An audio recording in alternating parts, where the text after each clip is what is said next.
Congratulations. Congratulations, Mr. Ra. Welcome back again. Welcome to the second part of my project management. I needed the skill. And again, this journey will be will continue the first journey, if you would. So that was a stopover. The coffee break was a stopover.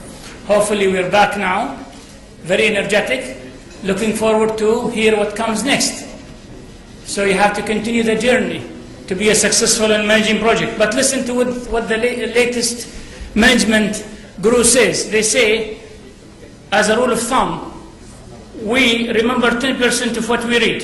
If you read something, and let's say in about a month time, you only remember 10% of what you read. And 20% of what you hear, right? If you really hear very well today, then you'll be remembering 20%. 30% of what you see, so if you're in love with my face, you'll be remembering me, hopefully. And 40% of what you do, when you get your hand dirty in the work, you remember 40%. But guess what? You remember 100% of what you feel.